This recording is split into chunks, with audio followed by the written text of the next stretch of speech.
Hey everyone, welcome to Clat Point and let's start today's The Hindu News discussion. We are India's most affordable law entrance prep institute और आप सभी का स्वागत है हमारे आज के हिंदू सेशन में। कल आप लोगों के लिए एक सेशन में लेके आऊँगा जिसमें हम जो है सारे इंपॉर्टेंट केसेस फंडामेंटल राइट्स के पिछले 1-1.5 साल में हुए हैं वो डिस्कस करेंगे, तो आप लोग जरूर देखिएगा। ये सेशन हमारा मंडे टू सैटरडे होता है, आपको पता होगा और नहीं पता है तो जान जाइए। एंड आप लोगों से आज एक फीडबैक मुझे चाहिए, वो फीडबैक ये चाहिए कि पहले जो हमारा स्टूडियो था उस सेटिंग में हमने कुछ चेंज किया है, तो मैं आप लोगों से जानना चाहता हूं कि जो पहले हमारा सेटिंग था वो आपको ज़्यादा बेटर लग रहा था कि जो अभी हम इस फॉर्मेट में आपके सामने सेशन लेके आ रहे हैं ये ज़्यादा अच्छा लगा था। तो प्लीज़ कमेंट सेक्शन में जरूर इसका जवाब दीजिएगा। आगे बढ़ते हैं। आज देखिए एक पेज पे ग्राउंड जीरो आता है एडिटोरियल वाले पे, तो वो हमें डिस्कस नहीं करना है। एक पेज पे हमारे 3 आर्टिकल आए जो थोड़े थोड़े उसमें से कुछ चीज़ें देखनी है, जैसे कि एक यूपी में चीफ मिनिस्टर योगी जी ने एक स्टेटमेंट दी है, उससे रिलेटेड आर्टिकल है। दूसरा हमें एक साइबर थ्रेट से रिलेटेड आर्टिकल है जो हम अच्छे से डिस्कस करेंगे। एंड एक तीसरा आर्टिकल है हिजाब वाला जो हमने 8 फेब को भी डिस्कस किया था और आज उसी का रिवीजन करेंगे। तो चलिए फिर शुरुआत करते हैं। एंड कुछ इंपॉर्टेंट न्यूज़ भी हैं जो हम डिस्कस करेंगे। सबसे पहले देखिए क्या हुआ है कि योगी जी उत्तर प्रदेश के जो चीफ मिनिस्टर हैं हमारे, इन्होंने एक स्टेटमेंट दी है कि अगर आपने मुझे वोट नहीं दिया तो UP will be become like West Bengal, Kerala and Kashmir. तो उस पर अलग अलग स्टेट्स ने अपने अपने फिर टिप्पणी करी है। जैसे कि केरल से एक पॉइंट आया है कि भैया केरल हर मामले में आपसे आगे, आप किस तरीके की बात कर रहे हैं, एजुकेशन ले लीजिए, जॉब ले लीजिए, एक्सेट्रा एक्सेट्रा। तो ये एक कंट्रोवर्सी चल रही थी, मैंने कहा आपको बता देता हूँ। अब यहाँ पे एक आर्टिकल आया है taking a bite of cyber threat. Guys ये जो आर्टिकल है ना, बेसिकली साइबर थ्रेट जो आज की डेट में बढ़ रहे हैं उससे रिलेटेड है। And MK. नारायण साहब ने लिखा है, ये बहुत अच्छे एडिटोरियल्स लिखते हैं जब भी इनके एडिटोरियल्स आते हैं। एंड मोस्ट ऑफ द इनके एडिटोरियल जो है वो सिक्योरिटी के मसलों पे ही आते हैं। अब बात करते हैं साइबर थ्रेट। इन्होंने साइबर थ्रेट को इक्वल कर दिया है टेररिज्म के। ऐसा इन्होंने क्यों किया है?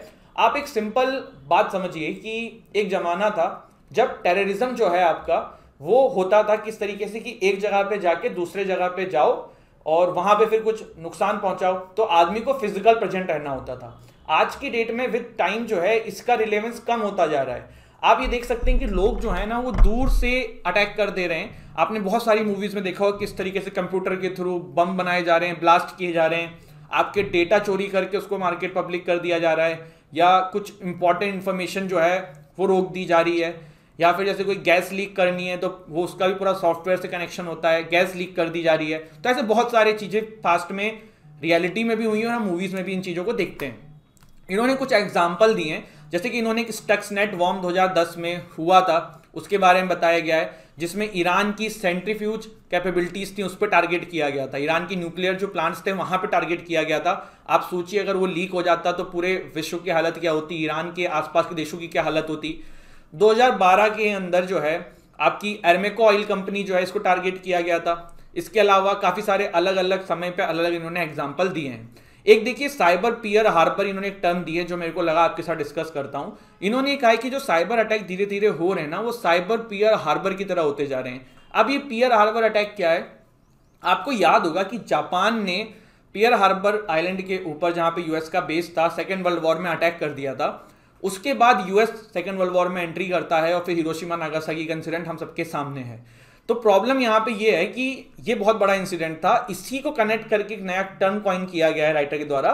साइबर पियर हार्बर जो है वो काफी समय से बढ़ रहा है, ये बात यहाँ पे कही जा रही है। तो यहाँ पे इसको साइबर पियर हार्बर का टर्म दिया गया राइटर के द्वारा, और ये एक टर्म जो है इंटरनेशनल लेवल पे काफी समय से न्यूज में रहती है, साइबर पियर हार्बर। तो कभी आए तो आप कंफ्यूज नहीं होजिएगा। ये बताया जा रहा है कि पिछले 20-30 सालों से जो जिस तरीके से साइबर अटैक्स के थ्रू चीजें बढ़ रही है ना, तो उसी को साइबर पियर हार्बर कह दिया जाता है। अब यहाँ पे देखिए इन्होंने एक एग्जांपल और दिया है राइटर ने कि solar wind and colonial pipeline in the US जो था, इस पे जब अटैक हुआ था तब काफी सारा डिस्ट्रक्शन होने के चांसेस थे। देखिए ये गैस पाइपलाइन है पूरी आपकी यूएस के अंदर, और ये पूरा का पूरा जिसका कंट्रोल है नेटवर्क के थ्रू, सर्वर के थ्रू, वो कंट्रोल कर लिया गया था हैकर्स के द्वारा। तो ये यहाँ पे एक चिंता का विषय था। मई 7, 2021 में घटना घटी थी। इसके अलावा बहुत सारे साइबर अटैक ऐसे होते होंगे जो आपको पता भी नहीं होगा बट वो चल रहे हैं। जैसे कि आप देखिए कुछ आपके एग्जाम्स में जो डायरेक्ट क्वेश्चन बन सकता है, थोड़ा सा वो देख लेते हैं। साइबर अटैक कौन कौन से तरीके के होते हैं? तो malware, fishing, denial of service attack, man in the middle. देखिए अगर क्वेश्चन आ जाए ना पैगासस किस क्या है, तो मालवेयर था वो। मालवेयर के अंदर भी टाइप्स होते हैं जैसे कि स्पाईवेयर, रैंसवेयर, वॉर्म्स, वायरसेस, ट्रोजन। तो स्पाईवेयर था वो, लेकिन था वो क्या? मालवेयर। फिशिंग होती है जिसमें हनी ट्रैप होता है, आपको पता होगा, लोगों को फंसा लिया जाता है, फिर उनसे इन्फॉर्मेशन निकाली जाती है।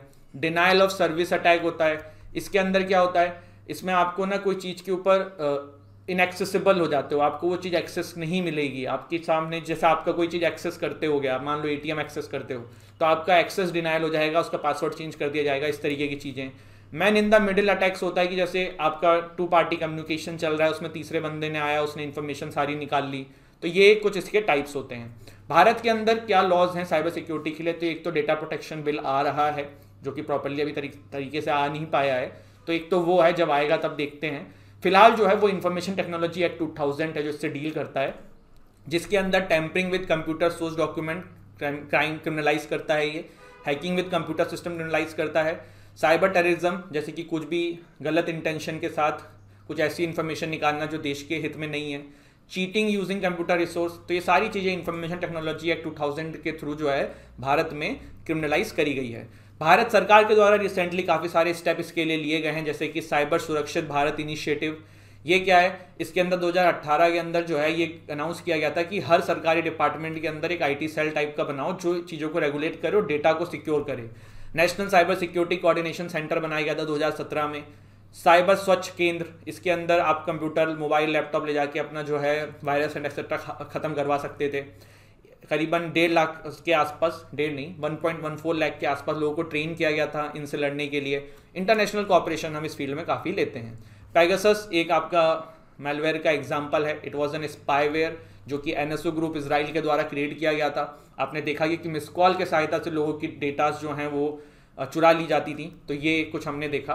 अब आगे बढ़ते हैं। आगे बढ़ने से पहले अगर आप क्लैट की तैयारी कर रहे हैं, 2022 में आप क्लैट देना है, अब तो टाइम भी बढ़ गया है, तो आप हमारा क्रैश कोर्स ले सकते हैं। 2023 में क्लैट देना है तो आप हमारा क्रैश कोर्स ले सकते हैं। आप हमारे मॉक्स ले सकते हैं क्लैट एलेट के। एनालिस्ट के आप हमारे कोर्सेज परचेज कर सकते हैं 2022 2023, जिसमें भी आपको लेना है, जब भी आपको एनालिस्ट देना है आप हमारे एनालिस्ट के मॉक टेस्ट ले सकते हैं। क्लैट पीजी जो है आप उसकी तैयारी कर रहे हो तो क्लैट पीजी का क्रैश कोर्स चल रहा है 2022 का हमारा। 2023 का हमारा ईयर लॉन्ग बैच चल रहा है, आप इसमें इनरोल कर सकते हैं, मॉक ले सकते हैं पीजी के।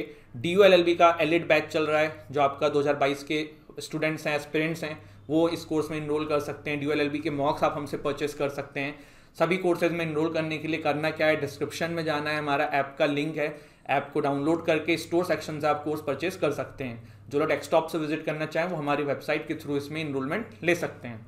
अगला आर्टिकल जो है वो आपका आया हुआ है, जो अभी पूरा मसला चल रहा है आपका हिजाब बैन से रिलेटेड, उस पर कर्नाटका में, मध्य प्रदेश में, भारत के और स्टेट्स में भी अब धीरे धीरे आवाज़ उठने लगी हैं। देखो जो ये हिजाब कंट्रोवर्सी है ना, ये 8 फेब के हमारे हिंदू सेशन में मैंने बहुत डिटेल में डिस्कस किया था। आज उसी को रिवाइज कर लेते हैं, जिनको आता है वो थोड़ा सा इसको स्किप कर सकते हैं इस पार्ट को। तो देखिए रिसेंटली जो है 6 स्टूडेंट्स जो आपके एंट्रिंग कॉलेज में बैन हुए थे कर्नाटका के अंदर, उसके बाद तो फिर मसला बहुत बढ़ गया। वो तो ये पहली इंसिडेंट यहाँ पे लिखी हुई है, और उसके बाद कर्नाटका की हाई कोर्ट में काफ़ी सारे केसेस जो हैं इससे रिलेटेड जा चुके हैं। अब यहाँ पे देखिए क्या है, हमारा कॉन्स्टिट्यूशन जो है ना, आर्टिकल 25 आपको राइट टू रिलीजन देता है, फ्रीडम ऑफ कंसाइंस देता है, आप प्रोफेस कर सकते हो, प्रैक्टिस कर सकते हो, प्रोपोगेट कर सकते हो अपने रिलीजन को जिस भी तरीके से आप चाहो। मसला यहाँ पे ये कि ये भी कुछ एक्सेप्शंस के साथ आता है, जैसे कि public order, decency, morality, health and other state interest. तो अब लेट्स सी इसमें कोर्ट जो है वो किस पहलू पे जाता है, क्या बोलता है। अगर हम सुप्रीम कोर्ट के कुछ वर्डिक्ट्स उठा के देखें तो सुप्रीम कोर्ट ने 1954 में अपने केस में, जिसका नाम था शिरुरमुत केस, कहा था कि जो रिलीजन टर्म है ना, it will cover all ritual and practice integral to a religion. The test to determine what is integral is termed as the essential religious practice test. मतलब 1954 में इन्होंने ना एक टेस्ट दिया था जिसका नाम था कि इसेंशियल रिलीजियस प्रैक्टिस टेस्ट, और इसमें इन्होंने ये बोला कि जो आपका राइट टू रिलीजन है 25 जो हमारा आर्टिकल है, उसके अंदर क्या क्या चीज़ें आएंगी जिसको हम कॉन्स्टिट्यूशन के थ्रू प्रोटेक्ट करेंगे, और कौन कौन सी ऐसी चीज़ें होंगी जिसको हम इग्नोर करेंगे, ये डिसाइड करेगा ये टेस्ट। ठीक है, उसके बाद काफ़ी सारे जुडिशरी के अपने अपने वर्डिक्ट्स में इस टेस्ट का यूज़ करके अलग अलग प्रोनाउंसमेंट्स आई हैं। आप देख सकते हैं कि एक ये केस था, फिर इसके बाद एक आनंद मार्गा केस था 2004 का। इसमें सुप्रीम कोर्ट ने कहा कि पब्लिक स्ट्रीट पे तांडव करना जो है ये किसी भी तरीके से जायज़ नहीं है, और इसको जो कोर्ट है उसने मान्य नहीं ठहराया था। इसके बाद 2016 में एक इंडियन एयरफोर्स का केस था जिसमें एक मुस्लिम एयरमैन थे, उन्होंने अपनी बियर्ड शेव करने को मना कर दिया था, जिसके चलते हुए फिर उनको बहाल कर दिया गया था उनकी जॉब से। उसके बाद उन्होंने फिर कोर्ट में केस किया तो सुप्रीम कोर्ट ने भी यहाँ पे ये पाया कि जो इस्लाम रिलीजन है वो फोर्स नहीं करता है कि आप बियर्ड को रखें, तो फिर आपको कटा देना चाहिए, ऐसा कोर्ट ने अपनी बात बोली। जिसके बाद कोर्ट ने एयरफोर्स का जो ये फैसला था इसको अपहेल्ड कर दिया। इसके बाद अगर बात करें हिजाब से रिलेटेड मसले, तो केरल में 2 बार हाई कोर्ट में मसला गया है और 2 बार अलग अलग तरीके के वर्डिक्ट आए। एक बार देखिए सीबीएसई का मसला था, तो उसमें हाई कोर्ट ने कहा कि भैया ठीक है आप हिजाब पहनने दीजिए एग्जाम के अंदर, बट एक एक्स्ट्रा टेस्ट जो है मतलब चेकिंग करने का आप लगवा सकते हैं हिजाब के अंदर। इसके बाद एक दूसरा केस था जिसका नाम था Fatima Tasneem versus State of Kerala. ये जो मैंने ऊपर वाला केस बताया उसका नाम है Amna Bint Bashir versus Central Board of Secondary Education. एक केस था Fatima Tasneem versus State of Kerala. इसमें सुप्रीम कोर्ट ने कहा कि भैया किसी इंडिविजुअल के राइट से ज़्यादा जो है ना वो collective right of institution important है। मतलब यहाँ पे कहीं ना कहीं जैसे कि यही मसला हो जाए तो सीबीएसई के फेवर में यहाँ पे इस केस के अंदर बोला गया कि कोई ऑर्गेनाइजेशन है तो उसके राइट को ऊपर रखा जाएगा कंपेरेटिवली टू द एक इंडिविजुअल का राइट कि उसको अपना रिलीजन प्रोफेस करना है। इस तरीके की बात इस केस के अंदर देखने को मिली। वर्ल्ड में क्या मसला है, तो फ्रांस में तो बैन है भैया, 2011 में प्रॉपरली बैन कर दिया था। बेल्जियम में भी सिक्योरिटी रीजंस की वजह से 2011 में बैन कर दिया था। हॉलैंड में 2015 में सम प्लेसेस में इसको बैन किया था। चाइना में ये बैन है। सीरिया जो इस्लामिक कंट्री है वहाँ पे यूनिवर्सिटीज़ के अंदर इसको बैन कर दिया गया था। टर्की में इट इज़ काइंड ऑफ थोड़ा थोड़ा बैन। ट्यूनीशिया में थोड़ा थोड़ा बैन है। कनाडा में अटेम्प्ट किया गया था। यूके में अटेम्प्ट किया गया था। अब आपके दिमाग में क्वेश्चन ये आ रहा होगा कि सर सिख रिलीजन के लोग भी तो आर्मी में हैं और ये एयरमैन वाला केस हुआ था तो इसमें तो हटा दिया गया था। तो देखिए सिख रिलीजन जो है वो कहीं ना कहीं ये बात कहता है कि आपको दाढ़ी रखनी चाहिए, और ये जो मसला था ना कोर्ट के अंदर बस इतना ही था कि जो एयरमैन थे जिनको यहाँ पे सस्पेंड किया गया था वो ये बात प्रूफ नहीं कर पाए थे कि इस्लाम जो है वो दाढ़ी रखने के लिए, बियर्ड रखने के लिए कहता है। तो इसी वजह से यहाँ पे जो है ये मामला जो है उनके अगेंस्ट में चला गया था। ऑल दो हमारे आर्मी है या फिर एयरफोर्स है उसमें ये rule 425B of Indian air force rule से कहता है। इसी तरीके से आर्मी का भी अपना कोई रूल होगा जिसमें ये कहा जाता है कि आपको एग्जेम्प्ट किया जाएगा अगर आपका रिलीजन जो है आपको बियर्ड रखने की बात करता है। तो ये हमने देखा। इसके बाद आगे बढ़ते हैं अगले आर्टिकल के ऊपर। Quad meet focuses on Indo Pacific ties. पहले तो जान लो क्वाड क्या है। तो क्वाड देखो इंडिया, जापान, यूएसए, ऑस्ट्रेलिया का एक ग्रुप है जिसमें ऑस्ट्रेलिया बाद में जुड़ा है। पहले ये 3 कंट्रीज थे। क्वाड जो है ना वो शिंजो आबे साहब का ब्रेन चाइल्ड है। 2007 में शिंजो आबे साहब ने कहा था कि क्वाड करके ग्रुप बनाते हैं इंडिया, यूएस एंड जापान के बीच में। बाद में इसमें ऑस्ट्रेलिया को भी लिया गया है। देखो इंडो पैसिफिक हम बहुत बोलते हैं कि इंडो पैसिफिक के प्रोटेक्शन के लिए, इंडो पैसिफिक में जो मैरीटाइम है मतलब जो समुद्र है इसकी सिक्योरिटी के लिए ग्रुप है। इंडो पैसिफिक है क्या, तो ये जो आप रेड सर्कल देख रहे हैं ना दिस इज इंडो पैसिफिक। ये इंडिया वाला पोर्शन है, ये पैसिफिक वाला पोर्शन है, तो इंडो पैसिफिक इसको मिला के बोल दिया जाता है। क्वाड ग्रुपिंग मैंने बताया Japan, India, United states, Australia. Last country इसमें ऑस्ट्रेलिया ऐड हुई है। इसके अलावा सिग्निफिकेंस क्या है, तो इंडो पैसिफिक रीजन में सिक्योरिटी बनी रहे, मैरीटाइम सिक्योरिटी रहे, सब मिला के देखो अभी क्या है ना चाइना का डोमिनेंस इंडो पैसिफिक रीजन में बहुत बढ़ रहा है। अलग अलग आइलैंड्स को तंग कर रहा है वो। यहाँ श्रीलंका में उसने हबनटोटा पोर्ट ले रखा है, इधर उसने अपने नेटवर्क बना रखे हैं। पियर्स ऑफ हार्बर मैंने आपको कॉन्सेप्ट बताया था इनका। तो ये पूरा का पूरा जो है ना चाइना कंट्रोल करने के चक्कर में, इसी के चलते हुए उसको टैकल करने के लिए क्वाड ग्रुप कहीं ना कहीं बना है। लेकिन ऑफिशियली क्वाड कभी इस चीज़ को एक्सेप्ट नहीं करता है कि हम चाइना के अगेंस्ट में हैं या कुछ इस तरीके की। सिंपल बात करता है कि मैरीटाइम सिक्योरिटी के लिए हमने ग्रुप बनाया है। चाइना इस पर क्या कहता है, चाइना बोलता है कि भैया तुम एंटी चाइना ग्रुप हो, तुम एशिया के नेटो हो, तुम हमारे अगेंस्ट में हो, तुम हमारे जान के हमारे अगेंस्ट में उतरे हुए हो। तो इस तरीके की बातें चाइना जो है समय समय पे कहता है। एक ये न्यूज़ है कि chairman of supreme court panel Chardham project quits. ठीक है, चारधाम देखो 2 टाइप के हैं भारत में, एक बद्रीनाथ, पुरी, रामेश्वरम, द्वारका, और दूसरा होता है यमुनोत्री, गंगोत्री, केदारनाथ एंड बद्रीनाथ। तो कंफ्यूज नहीं होना है।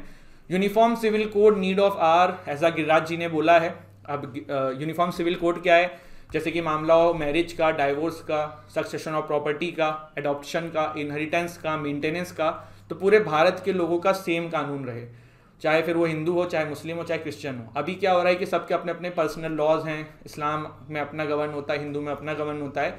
तो इसको खत्म करके पूरे देश का यूनिफॉर्म सिविल कोड हो। मेरा आज का आपका क्विज क्वेश्चन भी यही है, भारत के कॉन्स्टिट्यूशन में कौन सा आर्टिकल कहता है कि हमारे देश में यूनिफॉर्म सिविल कोड होना चाहिए। लेट्स सी आप में से कितने लोग इसका जवाब देते हैं।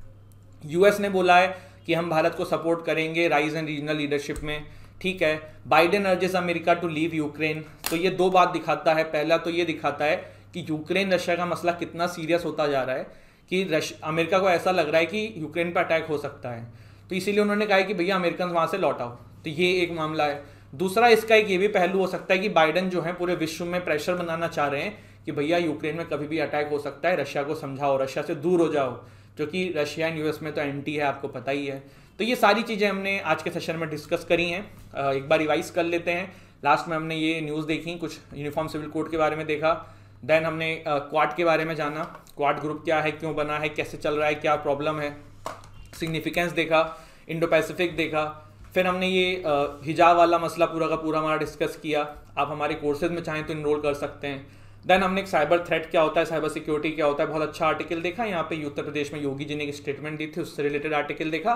तो this is it guys, this is हमारा आज का सेशन। प्लीज़ अपना फीडबैक जरूर दीजिएगा, और जो मैंने आपसे फीडबैक मांगा है कि स्टूडियो का सेटअप ये वाला आपको ज़्यादा बेटर लगा कि जो हमारा पहले था वो ज़्यादा बेटर था, तो प्लीज़ ज़रूर बताइएगा। Thank you so much. जय हिंद, जय भारत।